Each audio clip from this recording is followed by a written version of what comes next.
নিত্যপণ্যের লাগামহীন মূল্যবৃদ্ধিতে বিপাকে চট্টগ্রামের ক্রেতা ভোক্তারা। শীতকাল হলেও সহনীয় পর্যায়ে নেই সবজির দাম। বাড়তি দামের জন্য বিক্রেতারা পরিবহন খরচ বৃদ্ধি সহ নানা কারণ দেখালেও ক্রেতাদের অভিযোগ নেই সঠিক তদারকি। মাছের দামটা বেশি এখন, মাছের দাম আসলে কমেনি বাজারে। শীতে সবজি আসে, সবজিটা একটু রিজনেবল, বাট মাছের দাম আগের মতো। একটা সিন্ডিকেটের মাধ্যমে সবজির দামটা বাড়িয়ে রাখছে সবসময়, কারণ এখন কিন্তু সবজির সরবরাহ আছে কিন্তু তাদের দাম কিন্তু কমছে না।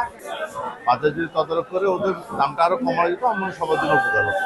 ময়মনসিংহে ঊর্ধ্বমুখী সব ধরনের সবজির দাম হিমশিম খেতে হচ্ছে ক্রেতাদের। অন্যান্য বছরের তুলনায় একটু দাম বেশি। দ্রব্যমূল্যে সাধারণ মানুষের একটু ভোগান্তি। শাকের দাম একটু বেশি, যেমন পালং শাক ৬০ টাকা কেজি। বাজারে সরবরাহ না থাকায় চাঁদপুরে মৌসুমের সর্বোচ্চ দামে বিক্রি হচ্ছে ইলিশ। ১ কেজি ওজনের ইলিশ বিক্রি হচ্ছে ৩,০০০ টাকায়। স্বাভাবিক দেশীয় মাছের বাজার 20-25% দাম বেশি। যেমন দেশি কই মাছ কিনলাম গত সপ্তাহে 500 টাকা কেজি, আজকে এখন 800 টাকা নিচে দিচ্ছে না। ইলিশের দাম চওড়া, এগুলোর দাম বেশি।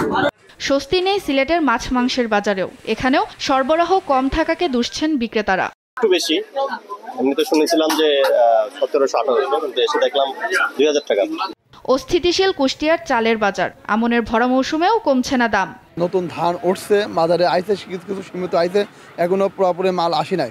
আসলে সেই ক্ষেত্রে আমাদের মিল মালিকতে এখনো আমরা দাম কমে পাই নাই। এটা মিল মালিকটা আমাদের যেভাবে আমরা কিনি সেভাবে বিক্রি করি।